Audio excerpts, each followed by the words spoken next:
ಆಗ್ತಾ ಇದೆ ರಾಜ್ಯದಲ್ಲಿ ಬಾಣಂತಿಯರ ಸರಣಿ ಸಾವು ಕೇಸ್ನಲ್ಲಿ ಬಿಗ್ ಅಪ್ಡೇಟ್. ಈ ಹಿಂದೆ ಒಂದು ಅಪ್ಡೇಟ್ ಅನ್ನು ಕೊಟ್ಟಿದ್ವಿ. ರಿಪಬ್ಲಿಕನ್ ವೆಸ್ಟ್ ಬೆಂಗಾಲ್ ತನಕ ಹೋಗಿ ಬಂದಿತ್ತು. ಅವಧಿ ಮೀರಿದ ಸಲೈನ್ ದ್ರಾವಣದಿಂದ ಬಾಣಂತಿಯರ ಸಾವು, ಆಮೇಲೆ IV ಫ್ಲೂಯಿಡ್ ಪೂರೈಕೆ ಮಾಡಿದ್ದ ಕಂಪನಿ ಮೇಲೆ ಇದೀಗ ತನಿಖೆ ತೂಗುಗತ್ತಿ. ಕರ್ನಾಟಕದಿಂದ ಪಶ್ಚಿಮ ಬಂಗಾಳಕ್ಕೂ ವ್ಯಾಪಿಸಿದ ಪ್ರಕರಣ. ಈ ಹಿಂದೆ ಅತಿ ದೊಡ್ಡ ಮಟ್ಟದಲ್ಲಿ ನಾವಿದನ್ನು ಸುದ್ದಿ ಮಾಡಿದ್ವಿ. ಬಾಣಂತಿಯರ ಸರಣಿ ಸಾವು ಕೇಸ್ನಲ್ಲಿ ಬಿಗ್ ಅಪ್ಡೇಟ್. ಅವಧಿ ಮೀರಿದ IV ಫ್ಲೂಯಿಡ್ ದ್ರಾವಣದಿಂದ ಬಾಣಂತಿಯರ ಸಾವು, ಅದನ್ನು ಪೂರೈಕೆ ಮಾಡಿದ್ದ ವೆಸ್ಟ್ ಬೆಂಗಾಲ್ ಕಂಪನಿ ಮೇಲೆ ಇದೀಗ ತನಿಖೆ ತೂಗುಗತ್ತಿ. ಕರ್ನಾಟಕದಿಂದ ಪಶ್ಚಿಮ ಬಂಗಾಳಕ್ಕೆ ವ್ಯಾಪಿಸಿದ ಪ್ರಕರಣ. ಪಶ್ಚಿಮ ಬಂಗಾಳದ ಫಾರ್ಮಾಸ್ಯೂಟಿಕಲ್ ಕಂಪನಿ ವಿರುದ್ಧ PIL ಕೋಲ್ಕತ್ತಾ ಹೈಕೋರ್ಟ್ನಲ್ಲಿ ಜನವರಿ 16ರಂದು ವಿಚಾರಣೆ. ಕಂಪನಿ ವಿರುದ್ಧ CBI ತನಿಖೆಗೆ ಒತ್ತಾಯಿಸಿರುವ ಅರ್ಜಿ. ಬಂಗಾಳದಲ್ಲೂ ಒಬ್ಬರು ಬಾಣಂತಿ ಸಾವನ್ನಪ್ಪಿದ್ದಾರೆ. ಇದೇ ಕಂಪನಿಯ IV ಫ್ಲೂಯಿಡ್ ನೀಡಿದ್ದ ಬಳಿಕ ಸಾವಿನ ಆರೋಪ. ಇನ್ನು 3 ಬಾಣಂತಿಯರ ಸ್ಥಿತಿ ಅಲ್ಲೂ ಕೂಡ ಗಂಭೀರವಾಗಿದೆ. ಸೊ ಹಾಗಾಗಿ ಕರ್ನಾಟಕದಲ್ಲಿ ಏನಾಯಿತು ಅಲ್ಲೂ ಕೂಡ ಆಗಿದೆ. ಈಗ ಬಹುತೇಕರು ಬೇರೆ ಬೇರೆ ಕಡೆ ಈ ದ್ರಾವಣ ಎಲ್ಲಿಗೆ ಸಪ್ಲೈ ಆಗಿದೆ ಅವರೆಲ್ಲರಿಗೂ ಕೂಡ ಒಂದು ಭಯ, ಆತಂಕ ಕಾಡ್ತದೆ.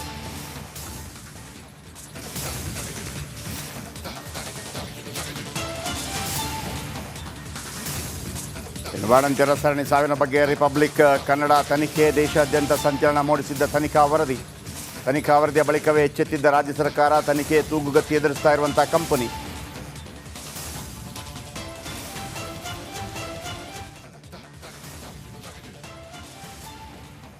ಇದು ನೋಡಿ, ಇದು ಅಲ್ಲಿ ತೋರಿಸ್ತಾ ಇದ್ದೀನಲ್ಲ, ನಾವು ಪಶ್ಚಿಮ ಬಂಗಾಳದ ನಮ್ಮ ನೆಟ್ವರ್ಕ್ ಮುಖಾಂತರ ಅಲ್ಲಿಗೆ ಹೋಗಿದ್ವಿ. ಎಲ್ಲಿ ಯಾವ ಕಂಪನಿ ಅನ್ನುವಂಥದ್ದು. ಮತ್ತೊಂದು ಕಡೆ ನಮ್ಮ ಬಳ್ಳಾರಿಯಲ್ಲಿ ಬಾಣಂತಿಯರು ಸಾವಿಗೀಡಾಗಿದ್ದರು.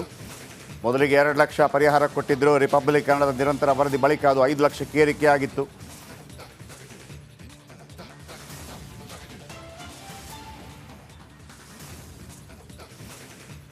ಅಭಿಷೇಕ್ ಮತ್ತು ನಾಗೇಂದ್ರ ನಮ್ಮೊಂದಿಗೆ ಇದೀಗ ನೇರ ಸಂಪರ್ಕದಲ್ಲಿದ್ದಾರೆ. ಅಭಿಷೇಕ್ ಹತ್ರ ಈಗಿನ ಅಪ್ಡೇಟ್ ಸದ್ಯಕ್ಕೆ ಕೇಳ್ತೀನಿ, ಅದಾದ ನಂತರ ನಾಗೇಂದ್ರ ಬಳಿ ಬರ್ತೀನಿ. ಓವರಾಲ್ ಇಂಪ್ಯಾಕ್ಟ್ ಏನಾಯಿತು ನಮ್ಮ ಈ ವರದಿಯ ನಂತರ? ವೆಸ್ಟ್ ಬೆಂಗಾಲಿಂದ ಕೂಡ ಮಾಹಿತಿಗಳನ್ನು ಕಲೆ ಹಾಕಿದ್ವಿ ಅಂಥೇಳಿ. ಸೊ ಈ PIL, ಅಭಿಷೇಕ್, PIL ಯಾರು ಹಾಕಿದ್ದು? ರಾಜ್ಯ ಸರ್ಕಾರದ್ದೋ ವೆಸ್ಟ್ ಬೆಂಗಾಲ್ ಕೂಡ ಹಾಕಿದೆಯೋ? ಯಾಕೆಂದರೆ ಇಲ್ಲಿ ಭಾಳ ದೊಡ್ಡ ಮಟ್ಟದಲ್ಲಿ ಅದಕ್ಕೆ ಆರೋಪ ಜೊತೆಗೆ ಅದು ನಿಜ ಅನ್ನೋದು ಕೂಡ ಒಂದು ರೀತಿಯಲ್ಲಿ ಸಾಬೀತಾಗಿತ್ತು. ನಾವು ರೈಸ್ ಮಾಡಿದ ಕ್ವಶನ್ ಏನಪ್ಪ ಅಂತಂದರೆ, ಆ ಕಂಪನಿಯಿಂದ ಬೇರೆ ರಾಜ್ಯಗಳಿಗೂ ಕೂಡ ಹೋಗಿರುತ್ತಲ್ವಾ ಅನ್ನುವಂಥದ್ದು.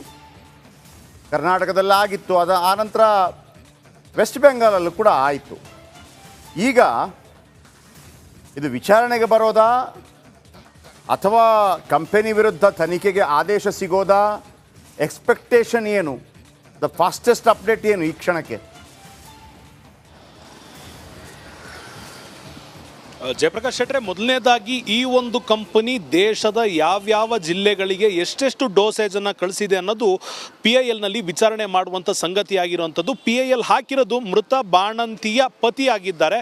ಈ ಒಂದು ಕಂಪನಿ ನೀಡಿದ್ದಂತಹ ಒಂದು ಎಕ್ಸ್ಪೈರ್ ಆಗಿರುವಂಥ ಡ್ರಗ್ನಿಂದ ಈ ಒಂದು ಸಾವಾಗಿದೆ ಅಂತ ಅವರ ದೂರಿನಲ್ಲಿ ಉಲ್ಲೇಖ ಇರುವಂಥದ್ದು. ಜೊತೆಗೆ ಅವರ ಮನವಿ ಏನಾಗಿರುವಂಥದ್ದು ಅಂದರೆ, ಈ ಒಂದು ತನಿಖೆಯನ್ನು CBIಗೆ ವಹಿಸಬೇಕು ಅಂತ ಈಗ ಕೋಲ್ಕತ್ತಾ ಹೈಕೋರ್ಟನ್ನು ಮನವಿ ಮಾಡಿಕೊಂಡಿರುವಂಥದ್ದು. ಆ ಒಂದು ವಿಚಾರವನ್ನು ಈಗ ಜನವರಿ 16ಕ್ಕೆ ಕೋಲ್ಕತ್ತಾ ಹೈಕೋರ್ಟ್ ಡಿಸೈಡ್ ಮಾಡುತ್ತೆ. ಯಾವತ್ತು ಈ ಒಂದು ತನಿಖೆಗೆ ಸಂಬಂಧಪಟ್ಟಂತೆ CBI ಎಂಟರ್ ಆಗಬಹುದಾ ಆಗಬಾರ್ದ, ಅದ್ರ ಜೊತೆಗೆ ಯಾರ್ಯಾರನ್ನ ಪಾರ್ಟಿ ಮಾಡಲಾಗುತ್ತೆ ಅಂದರೆ, ಮೊದಲನೇದಾಗಿ ಪಶ್ಚಿಮ ಬಂಗ ಫಾರ್ಮಾಸ್ಯೂಟಿಕಲ್ ಕಂಪನಿ ಇವರು ಮೂಲ ಆರೋಪಿ ಸ್ಥಾನದಲ್ಲಿ ನಿಂತಿರುವಂಥದ್ದು. ಜೊತೆಗೆ ಅಲ್ಲಿನ ಸರ್ಕಾರವನ್ನು ಕೂಡ ಪಾರ್ಟಿ ಮಾಡಲಾಗುತ್ತೆ. ಕಾರಣ ಏನು ಅಂತ ನೋಡಿದಾಗ, ಖಾಸಗಿ ಆಸ್ಪತ್ರೆಗಳಿಗೆ, ಸರ್ಕಾರಿ ಆಸ್ಪತ್ರೆಗಳಿಗೆ ಇಂತಹ ಡ್ರಗ್ಗಳು ಹೋಗ್ತಿರೋದನ್ನು ಮಾನಿಟರ್ ಮಾಡಬೇಕಾಗಿರೋದು ಆಯಾ ರಾಜ್ಯಗಳ ಹೆಲ್ತ್ ಡಿಪಾರ್ಟ್ಮೆಂಟ್ ಆಗಿರುತ್ತೆ. ಆ ಕಾರಣದಿಂದ ಸರ್ಕಾರ ಆಗಿರ್ಬೋದು, ಹೆಲ್ತ್ ಡಿಪಾರ್ಟ್ಮೆಂಟ್ ಆಗಿರ್ಬೋದು, ಇವರನ್ನ ಕೂಡ ಪಾರ್ಟಿ ಮಾಡಲಾಗುತ್ತೆ. ಅದರ ಜೊತೆಗೆ ಯಾವ್ಯಾವ ಆಸ್ಪತ್ರೆಗಳಿಗೆ ಈ ಒಂದು ಡ್ರಗ್ ಸಪ್ಲೈ ಆಗಿದೆ ಅನ್ನೋದು. ಬಂದೆ ಅಭಿಷೇಕ್ ನೋಡಿ ವೀಕ್ಷಕರೇ, ಕರ್ನಾಟಕ ಏನು ಮಾಡಿದೆ ಗೊತ್ತಿಲ್ಲ ನನಗೆ.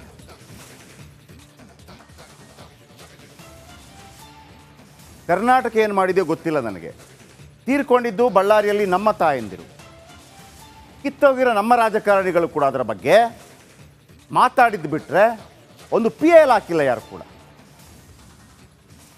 ವೆಸ್ಟ್ ಬೆಂಗಾಲಲ್ಲಿ ಅದಾದಾಗ ಯಾರು ಮೃತಪಟ್ಟರು ಆಕೆ ಗಂಡ ಹಾಕಿದ್ದು. ನಮ್ಮ ಸರ್ಕಾರ ಏನು ಸತ್ತೋಗಿತ್ತಾ? ಇಲ್ಲಿ ತೀರ್ಕೊಂಡವರ ವಿರುದ್ಧ ತೀರ್ಕೊಂಡವರ ಥ್ರೂ ಒಂದು ಹಾಕಿಸ್ಬೋದಿತ್ತಲ್ಲ. ಇವ್ರದ್ದೇನಿಲ್ಲ, ಕರ್ನಾಟಕದ್ದು ಮಣ್ಣಂಗಟ್ಟಿ ಏನಿಲ್ಲ, ಇವ್ರು ಏನು ಮಾಡಿಲ್ಲ.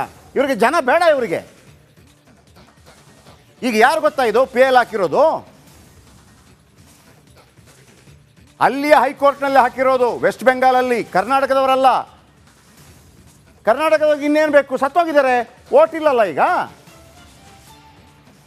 2 ಲಕ್ಷ ಕೊಡು, ಆಮೇಲೆ ಗುಮ್ಮಿದ್ವಿ ನಾವು, 5 ಲಕ್ಷ ಕೊಟ್ಟರು. ಈ ಸರ್ಕಾರಕ್ಕೆ ತಲೆ ಇಲ್ಲವಾಗಿದ್ರೆ ನಮ್ಮ ತಾಯಂದಿರಲ್ವ ತೀರ್ಕೊಂಡಿದ್ದು, ನಮ್ಮ ಅಕ್ಕ ತಂಗಿರಲ್ವ ತೀರ್ಕೊಂಡಿದ್ದು. ನಿಮ್ಗೆ ಅನಿಸ್ಬೇಡವಾ ಆ ಕಂಪನಿ ವಿರುದ್ಧ ಒಂದು ಕ್ರಮ ಕೈಗೊಳ್ಳಬೇಕು ಅಂತ ಹೇಳಿ? ನೀವು ಯಾಕೆ ಹಾಕಿಲ್ಲ? ಹೈಕೋರ್ಟಲ್ಲಿ ಈಗ ಯಾಕೆ ಬಂತು? ಇದು ಶೇಮ್, ನಮ್ಮ ಸರ್ಕಾರಕ್ಕೆ ಶೇಮ್ ಇದು. ಬನ್ನಿ ಇದರ ಬಗ್ಗೆ.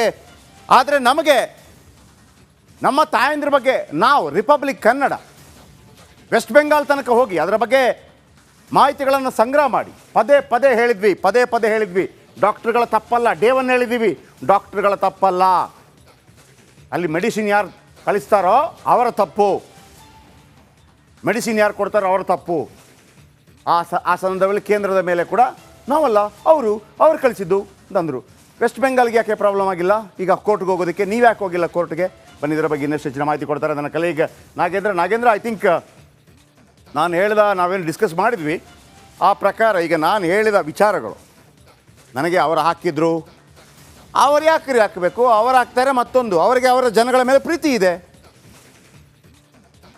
ಆಮೇಲೆ ಆ ಘಟನೆಗಳು ಐ ಥಿಂಕ್ ನಮ್ಮ ನಂತರ ಆಗಿದೆ ಇಲ್ಲ ಗೊತ್ತಿಲ್ಲ ನನಗೆ, ಅದರ ಬಗ್ಗೆ ಕ್ಲಾರಿಟಿ ಕೊಡಿ. ಜಯಪ್ರಕಾಶ್ ಶೆಟ್ಟಿ, ನೀವು ಹೇಳ್ತಾ ಇದ್ದಂತೆ ನೋಡಿ, ಈಗ ಆ ಬಾಣಂತಿ ಒಬ್ಳು ಮೃತಪಡ್ತಾ ಇದ್ದಂತೆ ಆಕೆಯ ಗಂಡ PIL ದಾಖಲು ಮಾಡೋದಷ್ಟೇ ಅಲ್ಲ, FIR ಅನ್ನು ಕೂಡ ದಾಖಲು ಮಾಡ್ತಾರೆ. ಇದು ಪಶ್ಚಿಮ ಬಂಗಾಳದ ಡೆವಲಪ್ಮೆಂಟ್. ಆದರೆ ಕರ್ನಾಟಕ ರಾಜ್ಯದಲ್ಲಿ ಸರಣಿ ಸಾವು ಆಗ್ತಾ ಇದ್ದಂತೆ ಆ ಸಂದರ್ಭದಲ್ಲಿ ನೋಡಿ ಒಂದು ಲೆಟರ್ ಬರೀತಾರೆ. ಪ್ರಮುಖವಾಗಿ ಇದನ್ನು ಬ್ಲಾಕ್ ಲಿಸ್ಟ್ಗೆ ಇಡಬೇಕು ಅಂತೇಳಿ, ಕೇವಲ ಬ್ಲಾಕ್ ಲಿಸ್ಟ್ಗೆ ಇಡುವಂಥ ಕೆಲಸವನ್ನು ಮಾಡಬೇಕು ಅಂತೇಳಿ ಆರೋಗ್ಯ ಇಲಾಖೆ ಪ್ರಧಾನ ಕಾರ್ಯದರ್ಶಿ ಆಗಿರುವಂತಹ ಹರ್ಷ ಗುಪ್ತಾ ಅವರು ಕೇಂದ್ರ ಔಷಧ ಮಹಾನಿರ್ದೇಶಕರಿಗೆ ಒಂದು ಪತ್ರವನ್ನು ಬರೀತಾರೆ. ಇದರಿಂದ ನಮಗೇನೋ ಎಫೆಕ್ಟ್ ಕಾಣಿಸ್ತಾ ಇದೆ, ಇದನ್ನು ಬ್ಲಾಕ್ ಲಿಸ್ಟಲ್ಲಿ ಇಡಬೇಕು ಅಂತ ಹೇಳಿ ಅವರು ಕೇವಲ ಪತ್ರವನ್ನು ಬರೆದಿರ್ತಾರೆ. ಅದಾದ ಬಳಿಕ ಅದನ್ನು ಬ್ಲಾಕ್ ಲಿಸ್ಟ್ಗೆ ಇಡೋದಿಲ್ಲ, ಸಂಪೂರ್ಣವಾಗಿ ರಿಪಬ್ಲಿಕ್ ಕನ್ನಡ ಒಂದಷ್ಟು ಡಾಕ್ಯುಮೆಂಟ್ ಸಮೇತವಾಗಿ ಯಾವಾಗ ಬ್ಲಾಕ್ ಲಿಸ್ಟ್ ಹಾಕಿದ್ರು 22 ಒಂದಷ್ಟು ಏನು ಬಾಕ್ಸ್ಗಳಿತ್ತು, ಅದರಲ್ಲಿ ಎಲ್ಲೋ ಒಂದು ಕಡೆ ಆ ಸಲೈನ್ ಏನು ಸಮಸ್ಯೆ ಇತ್ತು ಅನ್ನೋದು ಗೊತ್ತಾಗಿತ್ತಲ್ವಾ. ಅದಾದ ಬಳಿಕ ಮತ್ತೊಮ್ಮೆ ಅದನ್ನು ಡಿಸ್ಟ್ರಿಬ್ಯೂಟ್ ಮಾಡುವಂಥ ಕೆಲಸವನ್ನು ರಾಜ್ಯದಲ್ಲಿ ಮಾಡಲಾಗಿತ್ತು. ಅದರಿಂದನೇ ಮೃತಪಟ್ಟಿರೋದಾಗಿ ಒಂದಷ್ಟು ಅನುಮಾನಗಳನ್ನು ಮೃತ ಕುಟುಂಬಸ್ಥರು ಕೂಡ ಅದನ್ನು ವ್ಯಕ್ತಪಡಿಸ್ತಾ ಇದ್ರು. ಆದರೆ ರಾಜ್ಯ ಸರ್ಕಾರ ಕೇಂದ್ರ ಸರ್ಕಾರದತ್ತ ಬೊಟ್ಟು ಮಾಡಿದಷ್ಟೇ ಅಲ್ಲದೆ ಬ್ಲಾಕ್ ಲಿಸ್ಟ್ಗೆ ಇಡೋದಕ್ಕೆ ಕೇವಲ ಕ್ರಮವನ್ನು ತೆಗೆದುಕೊಳ್ಳೋದಕ್ಕೆ ಮುಂದಾಗಿತ್ತು. ಆದರೆ ಯಾವಾಗ ನೋಡಿ ಪಶ್ಚಿಮ ಬಂಗಾಳದಲ್ಲಿ ಮೆಮೋನಿ ರುಹಿದಾಸ್ ಅಂತೆ ಅನ್ನುವ ಮಹಿಳೆ ಬಾಣಂತಿ ಅಂದರೆ ಡೆಲಿವರಿ ಆಗ್ತಾ ಇದ್ದಂತೆ 2 ದಿನದ ಸಂದರ್ಭದಲ್ಲಿ ಆಕೆಗೆ ಯೂರಿನ್ಗೆ ಹೋಗೋದಕ್ಕೆ ಸಮಸ್ಯೆ ಆಗುತ್ತೆ. ಯೂರಿನ್ ಏಕ್ದಮ್ ಸ್ಟಾಪ್ ಆಗ್ತಾ ಇದ್ದಂತೆ ಆಕೆ ಮೃತಪಡ್ತಾಳೆ.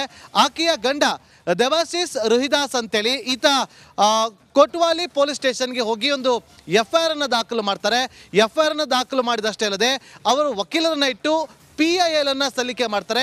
PIL ಸಲ್ಲಿಕೆ ಮಾಡಿ ಇದು CBI ತನಿಖೆ ಆಗಬೇಕು ಅಂತ ಹೇಳಿ ಒಂದಷ್ಟು ಮನವಿಯನ್ನು ಕೂಡ ಮಾಡ್ಕೊಳ್ತಾರೆ. ಸೊ ಪ್ರಮುಖವಾಗಿ ಆ ಮಹಿಳೆ ಒಂದು ಆಸ್ಪತ್ರೆಯಲ್ಲಿ ಟ್ರೀಟ್ಮೆಂಟ್ ಅನ್ನು ತಗೊತಾ ಇದ್ರು. ಅದು ಮೇದಿನಾಪುರ್ ಮೆಡಿಕಲ್ ಕಾಲೇಜ್ ಆ್ಯಂಡ್ ಹಾಸ್ಪಿಟಲ್ನಲ್ಲಿ ಆ ಮಹಿಳೆ ಡೆಲಿವರಿ ಆಗಿರುತ್ತೆ. 2 ದಿನದಲ್ಲಿ ಮೃತಪಡ್ತಾರೆ. ಯಾವಾಗ ಅದೇ ಆಸ್ಪತ್ರೆ ಟ್ರೀಟ್ಮೆಂಟ್ ಪಡೆದುಕೊಳ್ತಾ ಇದ್ದಂಥ ಇನ್ನುಳಿದ 3 ಬಾಣಂತಿಯರು ಸ್ಥಿತಿ ಗಂಭೀರ ಆಗುತ್ತೋ ಎಚ್ಚೆತ್ಕೊಳ್ಳುವಂಥ ಆಕೆಯ ಗಂಡ ಅಂದರೆ ಮೃತಪಟ್ಟಂಥ ಬಾಣಂತಿಯ ಗಂಡ PIL ದಾಖಲು ಮಾಡಿ ಕೋರ್ಟ್ನಲ್ಲಿ ಅರ್ಜಿ ವಿಚಾರಣೆ ಆಗುತ್ತೆ. ಗುರುವಾರ ಅದಕ್ಕೆ ಸಂಬಂಧಪಟ್ಟಂತೆ ಒಂದಷ್ಟು ಮಹತ್ವದ ತೀರ್ಪು ಕೂಡ ಹೊರಬೀಳುವಂಥ ಸಾಧ್ಯತೆ ಇದೆ. ಒಂದು ವೇಳೆ ತೀರ್ಪು ಹೊರ ಬಿದ್ದಿದೆ ಆದರೆ ಕೋಲ್ಕತ್ತಾ ಹೈಕೋರ್ಟ್ನಿಂದ CBI ತನಿಖೆಗೆ ಈಗ ಆಗ್ರಹಿಸಿರುವಂಥದ್ದು. CBI ತನಿಖೆ ಆಗಿದೆ ಆದರೆ ಇದೆಲ್ಲವೂ ಕೂಡ ಹೊರಬರುವ ಚಾನ್ಸಸ್ ಕಂಡು ಬರ್ತಾ ಇದೆ. ಒಂದು ವೇಳೆ ಆ PIL ಕಾರಣಕ್ಕಾಗಿ CBI ತನಿಖೆ ಬಂದರೆ ಇಲ್ಲಿಯ ರಾಜ್ಯ ಸರ್ಕಾರ ತೀರ್ಕೊಂಡ್ರಲ್ಲ ಬಳ್ಳಾರಿಯಲ್ಲಿ ಅವರ ಕ್ಷಮೆ ಕೇಳಬೇಕು.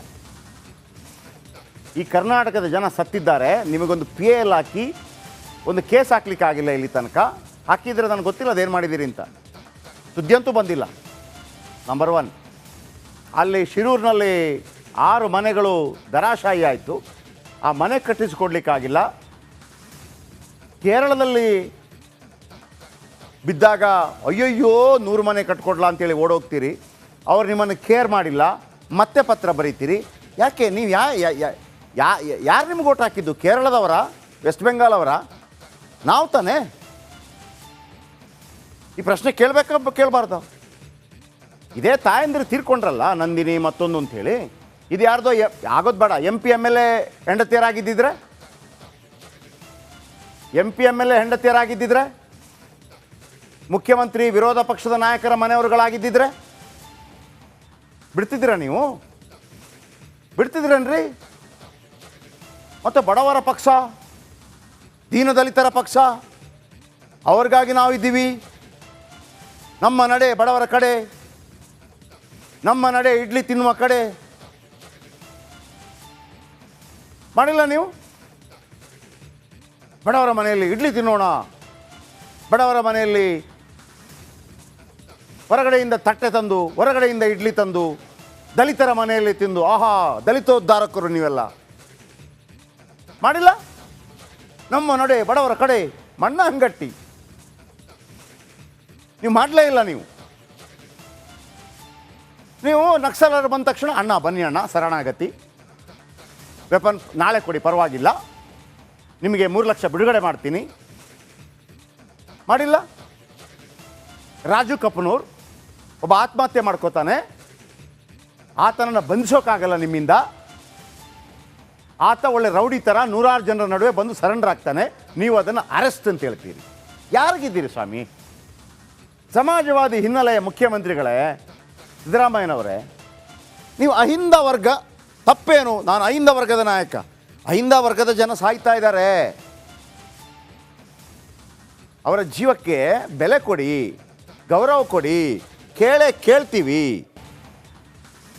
ಓಕೆ, ನೆಕ್ಸ್ಟ್ ಸುದ್ದಿಯತ್ತ ಗಮನ ಹರಿಸೋಣ. Thank you. ಆಗ್ತಾ ಇದೆ ರಾಜ್ಯದಲ್ಲಿ ಬಾಣಂತಿಯರ ಸರಣಿ ಸಾವು ಕೇಸ್ನಲ್ಲಿ ಬಿಗ್ ಅಪ್ಡೇಟ್. ಈ ಹಿಂದೆ ಒಂದು ಅಪ್ಡೇಟನ್ನು ಕೊಟ್ಟಿದ್ವಿ. ರಿಪಬ್ಲಿಕನ್ ವೆಸ್ಟ್ ಬೆಂಗಾಲ್ ತನಕ ಹೋಗಿ ಬಂದಿತ್ತು. ಅವಧಿ ಮೀರಿದ ಸಲೈನ್ ದ್ರಾವಣದಿಂದ ಬಾಣಂತಿಯರ ಸಾವು, ಆಮೇಲೆ IV ಫ್ಲೂಯಿಡ್ ಪೂರೈಕೆ ಮಾಡಿದ್ದ ಕಂಪನಿ ಮೇಲೆ ಇದೀಗ ತನಿಖೆ ತೂಗುಗತ್ತಿ. ಕರ್ನಾಟಕದಿಂದ ಪಶ್ಚಿಮ ಬಂಗಾಳಕ್ಕೂ ವ್ಯಾಪಿಸಿದ ಪ್ರಕರಣ. ಈ ಹಿಂದೆ ಅತಿ ದೊಡ್ಡ ಮಟ್ಟದಲ್ಲಿ ನಾವಿದನ್ನು ಸುದ್ದಿ ಮಾಡಿದ್ವಿ. ಬಾಣಂತಿಯರ ಸರಣಿ ಸಾವು ಕೇಸ್ನಲ್ಲಿ ಬಿಗ್ ಅಪ್ಡೇಟ್. ಅವಧಿ ಮೀರಿದ IV ಫ್ಲೂಯಿಡ್ ದ್ರಾವಣದಿಂದ ಬಾಣಂತಿಯರ ಸಾವು, ಅದನ್ನು ಪೂರೈಕೆ ಮಾಡಿದ್ದ ವೆಸ್ಟ್ ಬೆಂಗಾಲ್ ಕಂಪನಿ ಮೇಲೆ ಇದೀಗ ತನಿಖೆ ತೂಗುಗತ್ತಿ. ಕರ್ನಾಟಕದಿಂದ ಪಶ್ಚಿಮ ಬಂಗಾಳಕ್ಕೆ ವ್ಯಾಪಿಸಿದ ಪ್ರಕರಣ. ಪಶ್ಚಿಮ ಬಂಗಾಳದ ಫಾರ್ಮಾಸ್ಯೂಟಿಕಲ್ ಕಂಪನಿ ವಿರುದ್ಧ PIL ಕೋಲ್ಕತ್ತಾ ಹೈಕೋರ್ಟ್ನಲ್ಲಿ ಜನವರಿ 16ರಂದು ವಿಚಾರಣೆ. ಕಂಪನಿ ವಿರುದ್ಧ CBI ತನಿಖೆಗೆ ಒತ್ತಾಯಿಸಿರುವ ಅರ್ಜಿ. ಬಂಗಾಳದಲ್ಲೂ ಒಬ್ಬರು ಬಾಣಂತಿ ಸಾವನ್ನಪ್ಪಿದ್ದಾರೆ. ಇದೇ ಕಂಪನಿಯ IV ಫ್ಲೂಯಿಡ್ ನೀಡಿದ್ದ ಬಳಿಕ ಸಾವಿನ ಆರೋಪ. ಇನ್ನು 3 ಬಾಣಂತಿಯರ ಸ್ಥಿತಿ ಅಲ್ಲೂ ಕೂಡ ಗಂಭೀರವಾಗಿದೆ. ಸೊ ಹಾಗಾಗಿ ಕರ್ನಾಟಕದಲ್ಲಿ ಏನಾಯಿತು ಅಲ್ಲೂ ಕೂಡ ಆಗಿದೆ. ಈಗ ಬಹುತೇಕರು ಬೇರೆ ಬೇರೆ ಕಡೆ ಈ ದ್ರಾವಣ ಎಲ್ಲಿಗೆ ಸಪ್ಲೈ ಆಗಿದೆ ಅವರೆಲ್ಲರಿಗೂ ಕೂಡ ಒಂದು ಭಯ, ಆತಂಕ ಕಾಡ್ತದೆ.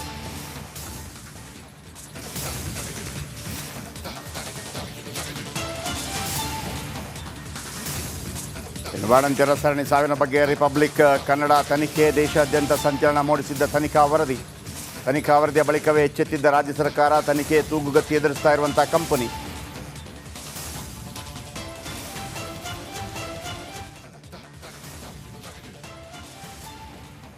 ಇದು ನೋಡಿ, ಇದು ಅಲ್ಲಿ ತೋರಿಸ್ತಾ ಇದ್ದೀನಲ್ಲ, ನಾವು ಪಶ್ಚಿಮ ಬಂಗಾಳದ ನಮ್ಮ ನೆಟ್ವರ್ಕ್ ಮುಖಾಂತರ ಅಲ್ಲಿಗೆ ಹೋಗಿದ್ವಿ. ಎಲ್ಲಿ ಯಾವ ಕಂಪನಿ ಅನ್ನುವಂಥದ್ದು. ಮತ್ತೊಂದು ಕಡೆ ನಮ್ಮ ಬಳ್ಳಾರಿಯಲ್ಲಿ ಬಾಣಂತಿಯರು ಸಾವಿಗೀಡಾಗಿದ್ದರು. ಮೊದಲಿಗೆ 2 ಲಕ್ಷ ಪರಿಹಾರ ಕೊಟ್ಟಿದ್ದರು. ರಿಪಬ್ಲಿಕ್ ಕನ್ನಡದ ನಿರಂತರ ವರದಿ ಬಳಿಕ ಅದು 5 ಲಕ್ಷಕ್ಕೆ ಏರಿಕೆಯಾಗಿತ್ತು.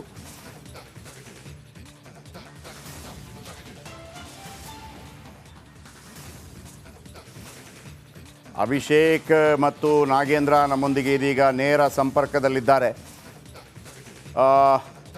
ಅಭಿಷೇಕ್ ಹತ್ರ ಈಗಿನ ಅಪ್ಡೇಟ್ ಸದ್ಯಕ್ಕೆ ಕೇಳ್ತೀನಿ, ಅದಾದ ನಂತರ ನಾಗೇಂದ್ರ ಬಳಿ ಬರ್ತೀನಿ. ಓವರಾಲ್ ಇಂಪ್ಯಾಕ್ಟ್ ಏನಾಯಿತು ನಮ್ಮ ಈ ವರದಿಯ ನಂತರ? ವೆಸ್ಟ್ ಬೆಂಗಾಲಿಂದ ಕೂಡ ಮಾಹಿತಿಗಳನ್ನು ಕಲೆ ಹಾಕಿದ್ವಿ ಅಂಥೇಳಿ. ಸೊ ಈ PIL, ಅಭಿಷೇಕ್, PIL ಯಾರು ಹಾಕಿದ್ದು? ರಾಜ್ಯ ಸರ್ಕಾರದ್ದೋ, ವೆಸ್ಟ್ ಬೆಂಗಾಲ್ ಕೂಡ ಹಾಕಿದೆಯೋ? ಯಾಕೆಂದರೆ ಇಲ್ಲಿ ಭಾಳ ದೊಡ್ಡ ಮಟ್ಟದಲ್ಲಿ ಅದಕ್ಕೆ ಆರೋಪ ಜೊತೆಗೆ ಅದು ನಿಜ ಅನ್ನೋದು ಕೂಡ ಒಂದು ರೀತಿಯಲ್ಲಿ ಸಾಬೀತಾಗಿತ್ತು. ನಮಗೆ ನಾವು ರೈಸ್ ಮಾಡಿದ ಕ್ವಶನ್ ಏನಪ್ಪ ಅಂತಂದರೆ, ಆ ಕಂಪನಿಯಿಂದ ಬೇರೆ ರಾಜ್ಯಗಳಿಗೂ ಕೂಡ ಹೋಗಿರತ್ತಲ್ವಾ ಅನ್ನುವಂಥದ್ದು. ಕರ್ನಾಟಕದಲ್ಲಿ ಆಗಿತ್ತು, ಆನಂತರ ವೆಸ್ಟ್ ಬೆಂಗಾಲಲ್ಲೂ ಕೂಡ ಆಯಿತು. ಈಗ ಇದು ವಿಚಾರಣೆಗೆ ಬರೋದಾ ಅಥವಾ ಕಂಪನಿ ವಿರುದ್ಧ ತನಿಖೆಗೆ ಆದೇಶ ಸಿಗೋದಾ? ಎಕ್ಸ್ಪೆಕ್ಟೇಷನ್ ಏನು? ದ ಫಾಸ್ಟೆಸ್ಟ್ ಅಪ್ಡೇಟ್ ಏನು ಈ ಕ್ಷಣಕ್ಕೆ? ಜಯಪ್ರಕಾಶ್ ಶೆಟ್ರೆ, ಮೊದಲನೇದಾಗಿ ಈ ಒಂದು ಕಂಪನಿ ದೇಶದ ಯಾವ್ಯಾವ ಜಿಲ್ಲೆಗಳಿಗೆ ಎಷ್ಟೆಷ್ಟು ಡೋಸೇಜನ್ನು ಕಳಿಸಿದೆ ಅನ್ನೋದು PIL ನಲ್ಲಿ ವಿಚಾರಣೆ ಮಾಡುವಂಥ ಸಂಗತಿಯಾಗಿರುವಂಥದ್ದು. PIL ಹಾಕಿರೋದು ಮೃತ ಬಾಣಂತಿಯ ಪತಿಯಾಗಿದ್ದಾರೆ. ಈ ಒಂದು ಕಂಪನಿ ನೀಡಿದ್ದಂತಹ ಒಂದು ಎಕ್ಸ್ಪೈರ್ ಆಗಿರುವಂಥ ಡ್ರಗ್ನಿಂದ ಈ ಒಂದು ಸಾವಾಗಿದೆ ಅಂತ ಅವರ ದೂರಿನಲ್ಲಿ ಉಲ್ಲೇಖ ಇರುವಂಥದ್ದು. ಜೊತೆಗೆ ಅವರ ಮನವಿ ಏನಾಗಿರುವಂಥದ್ದು ಅಂದರೆ, ಈ ಒಂದು ತನಿಖೆಯನ್ನು CBIಗೆ ವಹಿಸಬೇಕು ಅಂತ ಈಗ ಕೋಲ್ಕತ್ತಾ ಹೈಕೋರ್ಟನ್ನು ಮನವಿ ಮಾಡಿಕೊಂಡಿರುವಂಥದ್ದು. ಆ ಒಂದು ವಿಚಾರವನ್ನು ಈಗ ಜನವರಿ 16ಕ್ಕೆ ಕೋಲ್ಕತ್ತಾ ಹೈಕೋರ್ಟ್ ಡಿಸೈಡ್ ಮಾಡುತ್ತೆ. ಯಾವತ್ತು ಈ ಒಂದು ತನಿಖೆಗೆ ಸಂಬಂಧಪಟ್ಟಂತೆ CBI ಎಂಟರ್ ಆಗಬಹುದಾ ಆಗಬಾರ್ದಾ, ಅದ್ರ ಜೊತೆಗೆ ಯಾರ್ಯಾರನ್ನ ಪಾರ್ಟಿ ಮಾಡಲಾಗುತ್ತೆ ಅಂದರೆ, ಮೊದಲನೇದಾಗಿ ಪಶ್ಚಿಮ ಬಂಗ ಫಾರ್ಮಾಸ್ಯೂಟಿಕಲ್ ಕಂಪನಿ ಇವರು ಮೂಲ ಆರೋಪಿ ಸ್ಥಾನದಲ್ಲಿ ನಿಂತಿರುವಂಥದ್ದು. ಜೊತೆಗೆ ಅಲ್ಲಿನ ಸರ್ಕಾರವನ್ನು ಕೂಡ ಪಾರ್ಟಿ ಮಾಡಲಾಗುತ್ತೆ. ಕಾರಣ ಏನು ಅಂತ ನೋಡಿದಾಗ, ಖಾಸಗಿ ಆಸ್ಪತ್ರೆಗಳಿಗೆ, ಸರ್ಕಾರಿ ಆಸ್ಪತ್ರೆಗಳಿಗೆ ಇಂತಹ ಡ್ರಗ್ಗಳು ಹೋಗ್ತಿರೋದನ್ನು ಮಾನಿಟರ್ ಮಾಡಬೇಕಾಗಿರೋದು ಆಯಾ ರಾಜ್ಯಗಳ ಹೆಲ್ತ್ ಡಿಪಾರ್ಟ್ಮೆಂಟ್ ಆಗಿರುತ್ತೆ. ಆ ಕಾರಣದಿಂದ ಸರ್ಕಾರ ಆಗಿರ್ಬೋದು, ಹೆಲ್ತ್ ಡಿಪಾರ್ಟ್ಮೆಂಟ್ ಆಗಿರ್ಬೋದು, ಇವರನ್ನ ಕೂಡ ಪಾರ್ಟಿ ಮಾಡಲಾಗುತ್ತೆ. ಅದ್ರ ಜೊತೆಗೆ ಯಾವ್ಯಾವ ಆಸ್ಪತ್ರೆಗಳಿಗೆ ಈ ಒಂದು ಡ್ರಗ್ ಸಪ್ಲೈ ಆಗಿದೆ ಅನ್ನೋದು. ಬಂದೆ ಅಭಿಷೇಕ್ ನೋಡಿ ವೀಕ್ಷಕರೇ, ಕರ್ನಾಟಕ ಏನು ಮಾಡಿದೆ ಗೊತ್ತಿಲ್ಲ ನನಗೆ.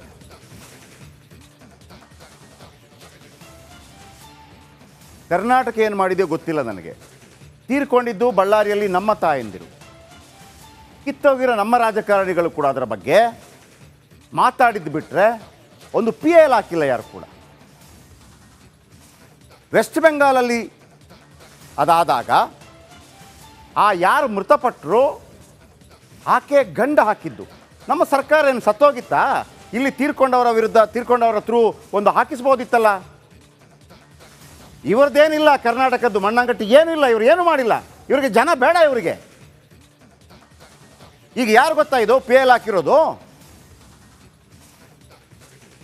ಅಲ್ಲಿಯ ಹೈಕೋರ್ಟ್ನಲ್ಲಿ ಹಾಕಿರೋದು, ವೆಸ್ಟ್ ಬೆಂಗಾಲಲ್ಲಿ, ಕರ್ನಾಟಕದವರಲ್ಲ. ಕರ್ನಾಟಕದವ್ರಿಗೆ ಇನ್ನೇನು ಬೇಕು? ಸತ್ತೋಗಿದ್ದಾರೆ, ಓಟ್ ಇಲ್ಲಲ್ಲ ಈಗ. 2 ಲಕ್ಷ ಕೊಡು, ಆಮೇಲೆ ಗುಮ್ಮಿದ್ವಿ ನಾವು, 5 ಲಕ್ಷ ಕೊಟ್ಟರು. ಈ ಸರ್ಕಾರಕ್ಕೆ ತಲೆ ಇಲ್ಲವಾಗಿದ್ರೆ ನಮ್ಮ ತಾಯಂದಿರಲ್ವ ತೀರ್ಕೊಂಡಿದ್ದು, ನಮ್ಮ ಅಕ್ಕ ತಂಗಿರಲ್ವ ತೀರ್ಕೊಂಡಿದ್ದು. ನಿಮ್ಗೆ ಅನಿಸ್ಬೇಡವಾ ಆ ಕಂಪನಿ ವಿರುದ್ಧ ಒಂದು ಕ್ರಮ ಕೈಗೊಳ್ಳಬೇಕು ಅಂತ ಹೇಳಿ? ನೀವು ಯಾಕೆ ಹಾಕಿಲ್ಲ? ಹೈಕೋರ್ಟಲ್ಲಿ ಈಗ ಯಾಕೆ ಬಂತು? ಇದು ಶೇಮ್, ನಮ್ಮ ಸರ್ಕಾರಕ್ಕೆ ಶೇಮ್ ಇದು. ಬನ್ನಿ ಇದರ ಬಗ್ಗೆ. ಆದರೆ ನಮಗೆ ನಮ್ಮ ತಾಯಂದಿರ ಬಗ್ಗೆ ನಾವು ರಿಪಬ್ಲಿಕ್ ಕನ್ನಡ ವೆಸ್ಟ್ ಬೆಂಗಾಲ್ ತನಕ ಹೋಗಿ ಅದರ ಬಗ್ಗೆ ಮಾಹಿತಿಗಳನ್ನು ಸಂಗ್ರಹ ಮಾಡಿ ಪದೇ ಹೇಳಿದ್ವಿ. ಡಾಕ್ಟ್ರುಗಳ ತಪ್ಪಲ್ಲ, ಡೇ 1 ಹೇಳಿದ್ದೀವಿ, ಡಾಕ್ಟ್ರುಗಳ ತಪ್ಪಲ್ಲ. ಅಲ್ಲಿ ಮೆಡಿಸಿನ್ ಯಾರು ಕಳಿಸ್ತಾರೋ ಅವರ ತಪ್ಪು, ಮೆಡಿಸಿನ್ ಯಾರು ಕೊಡ್ತಾರೋ ಅವರ ತಪ್ಪು. ಆ ಸಂದರ್ಭದಲ್ಲಿ ಕೇಂದ್ರದ ಮೇಲೆ ಕೂಡ ನಾವಲ್ಲ, ಅವರು ಕಳಿಸಿದ್ದು ಅಂತಂದರು. ವೆಸ್ಟ್ ಬೆಂಗಾಲ್ಗೆ ಯಾಕೆ ಪ್ರಾಬ್ಲಮ್ ಆಗಿಲ್ಲ? ಈಗ ಕೋರ್ಟ್ಗೆ ಹೋಗೋದಕ್ಕೆ ನೀವು ಯಾಕೆ ಹೋಗಿಲ್ಲ ಕೋರ್ಟ್ಗೆ? ಬನ್ನಿ ಇದರ ಬಗ್ಗೆ ಇನ್ನಷ್ಟು ಹೆಚ್ಚಿನ ಮಾಹಿತಿ ಕೊಡ್ತಾರೆ ನನ್ನ ಕಲೀಗ್ ನಾಗೇಂದ್ರ. ಐ ಥಿಂಕ್ ನಾವೇನು ಡಿಸ್ಕಸ್ ಮಾಡಿದ್ವಿ ಆ ಪ್ರಕಾರ ಈಗ ನಾನು ಹೇಳಿದ ವಿಚಾರಗಳು ನನಗೆ ಅವರು ಹಾಕಿದ್ರು. ಅವ್ರು ಯಾಕೆ ಹಾಕಬೇಕು? ಅವರು ಹಾಕ್ತಾರೆ. ಮತ್ತೊಂದು, ಅವರಿಗೆ ಅವರ ಜನಗಳ ಮೇಲೆ ಪ್ರೀತಿ ಇದೆ.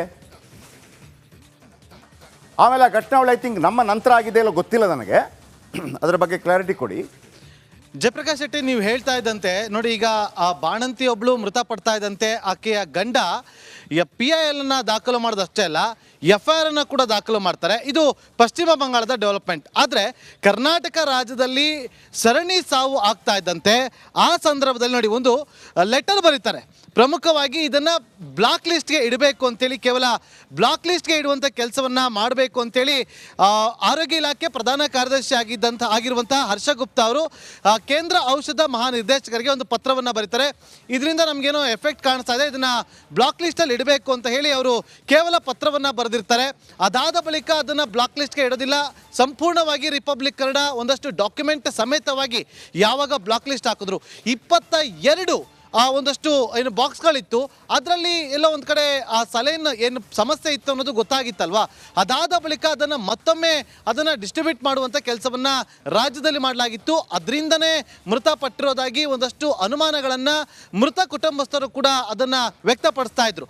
ಆದರೆ ರಾಜ್ಯ ಸರ್ಕಾರ ಕೇಂದ್ರ ಸರ್ಕಾರದ ಬೊಟ್ಟು ಮಾಡಿದಷ್ಟೇ ಅಲ್ಲದೆ ಬ್ಲಾಕ್ ಲಿಸ್ಟ್ಗೆ ಇಡೋದಕ್ಕೆ ಕೇವಲ ಕ್ರಮವನ್ನು ತೆಗೆದುಕೊಳ್ಳೋದಕ್ಕೆ ಮುಂದಾಗಿತ್ತು. ಆದರೆ ಯಾವಾಗ ನೋಡಿ ಪಶ್ಚಿಮ ಬಂಗಾಳದಲ್ಲಿ ಮೆಮೋನಿ ರುಹಿದಾಸ್ ಅಂತೆ ಅನ್ನುವ ಮಹಿಳೆ ಬಾಣಂತಿ ಅಂದರೆ ಡೆಲಿವರಿ ಆಗ್ತಾ ಇದ್ದಂತೆ 2 ದಿನದ ಸಂದರ್ಭದಲ್ಲಿ ಆಕೆಗೆ ಯೂರಿನ್ಗೆ ಹೋಗೋದಕ್ಕೆ ಸಮಸ್ಯೆ ಆಗುತ್ತೆ. ಯೂರಿನ್ ಏಕ್ದಮ್ ಸ್ಟಾಪ್ ಆಗಿಬಿಡುತ್ತೆ. ಸ್ಟಾಪ್ ಆಗ್ತಾ ಇದ್ದಂತೆ ಆಕೆ ಮೃತಪಡ್ತಾಳೆ. ಆಕೆಯ ಗಂಡ ದೇವಾಶಿಸ್ ರುಹಿದಾಸ್ ಅಂತೇಳಿ ಈತ ಕೊಟ್ವಾಲಿ ಪೊಲೀಸ್ ಸ್ಟೇಷನ್ಗೆ ಹೋಗಿ ಒಂದು FIR ಅನ್ನು ದಾಖಲು ಮಾಡ್ತಾರೆ. FIR ಅನ್ನು ದಾಖಲು ಮಾಡಿದಷ್ಟೇ ಅಲ್ಲದೆ ಅವರು ವಕೀಲರನ್ನ ಇಟ್ಟು PIL ಅನ್ನು ಸಲ್ಲಿಕೆ ಮಾಡ್ತಾರೆ. PIL ಸಲ್ಲಿಕೆ ಮಾಡಿ ಇದು CBI ತನಿಖೆ ಆಗಬೇಕು ಅಂತ ಹೇಳಿ ಒಂದಷ್ಟು ಮನವಿಯನ್ನು ಕೂಡ ಮಾಡ್ಕೊಳ್ತಾರೆ. ಸೊ ಪ್ರಮುಖವಾಗಿ ಆ ಮಹಿಳೆ ಒಂದು ಆಸ್ಪತ್ರೆಯಲ್ಲಿ ಟ್ರೀಟ್ಮೆಂಟ್ ಅನ್ನು ತಗೊತಾ ಇದ್ರು. ಅದು ಮೇದಿನಾಪುರ್ ಮೆಡಿಕಲ್ ಕಾಲೇಜ್ ಅಂಡ್ ಹಾಸ್ಪಿಟಲ್ನಲ್ಲಿ ಆ ಮಹಿಳೆ ಡೆಲಿವರಿ ಆಗಿರುತ್ತೆ. 2 ದಿನದಲ್ಲಿ ಮೃತಪಡ್ತಾರೆ. ಯಾವಾಗ ಅದೇ ಆಸ್ಪತ್ರೆ ಟ್ರೀಟ್ಮೆಂಟ್ ಪಡೆದುಕೊಳ್ತಾ ಇದ್ದಂಥ ಇನ್ನುಳಿದ 3 ಬಾಣಂತಿಯರು ಸ್ಥಿತಿ ಗಂಭೀರ ಆಗುತ್ತೋ ಎಚ್ಚೆತ್ಕೊಳ್ಳುವಂಥ ಆಕೆಯ ಗಂಡ ಅಂದರೆ ಮೃತಪಟ್ಟಂಥ ಬಾಣಂತಿಯ ಗಂಡ PIL ದಾಖಲು ಮಾಡಿ ಕೋರ್ಟ್ನಲ್ಲಿ ಅರ್ಜಿ ವಿಚಾರಣೆ ಆಗುತ್ತೆ. ಗುರುವಾರ ಅದಕ್ಕೆ ಸಂಬಂಧಪಟ್ಟಂತೆ ಒಂದಷ್ಟು ಮಹತ್ವದ ತೀರ್ಪು ಕೂಡ ಹೊರಬೀಳುವಂಥ ಸಾಧ್ಯತೆ ಇದೆ. ಒಂದು ವೇಳೆ ತೀರ್ಪು ಹೊರ ಬಿದ್ದಿದೆ ಆದರೆ ಕೋಲ್ಕತ್ತಾ ಹೈಕೋರ್ಟ್ನಿಂದ CBI ತನಿಖೆಗೆ ಈಗ ಆಗ್ರಹಿಸಿರುವಂಥದ್ದು. CBI ತನಿಖೆ ಆಗಿದೆ ಆದರೆ ಇದೆಲ್ಲವೂ ಕೂಡ ಹೊರಬರುವ ಚಾನ್ಸಸ್ ಕಂಡು ಬರ್ತಾ ಇದೆ. ಒಂದು ವೇಳೆ ಆ PIL ಕಾರಣಕ್ಕಾಗಿ CBI ತನಿಖೆ ಬಂದರೆ ಇಲ್ಲಿಯ ರಾಜ್ಯ ಸರ್ಕಾರ ಆ ತೀರ್ಕೊಂಡ್ರಲ್ಲ ಬಳ್ಳಾರಿಯಲ್ಲಿ ಅವರ ಕ್ಷಮೆ ಕೇಳಬೇಕು. ಈ ಕರ್ನಾಟಕದ ಜನ ಸತ್ತಿದ್ದಾರೆ, ನಿಮಗೊಂದು PIL ಹಾಕಿ ಒಂದು ಕೇಸ್ ಹಾಕ್ಲಿಕ್ಕೆ ಆಗಿಲ್ಲ ಇಲ್ಲಿ ತನಕ. ಹಾಕಿದರೆ ನನಗೆ ಗೊತ್ತಿಲ್ಲ ಅದೇನು ಮಾಡಿದ್ದೀರಿ ಅಂತ. ಸುದ್ದಿಯಂತೂ ಬಂದಿಲ್ಲ. ನಂಬರ್ 1 ಅಲ್ಲಿ ಶಿರೂರಿನಲ್ಲಿ 6 ಮನೆಗಳು ದರಾಶಾಹಿ ಆಯಿತು. ಆ ಮನೆ ಕಟ್ಟಿಸಿಕೊಡ್ಲಿಕ್ಕಾಗಿಲ್ಲ. ಕೇರಳದಲ್ಲಿ ಬಿದ್ದಾಗ ಅಯ್ಯಯ್ಯೋ 100 ಮನೆ ಕಟ್ಕೊಡ್ಲಾ ಅಂತೇಳಿ ಓಡೋಗ್ತೀರಿ. ಅವ್ರು ನಿಮ್ಮನ್ನು ಕೇರ್ ಮಾಡಿಲ್ಲ, ಮತ್ತೆ ಪತ್ರ ಬರೀತೀರಿ.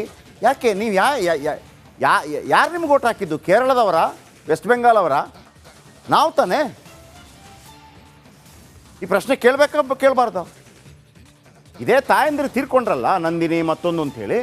ಇದು ಯಾರ್ದೋ ಆಗೋದು ಬೇಡ. MP MLA ಹೆಂಡತಿಯರಾಗಿದ್ದಿದ್ರೆ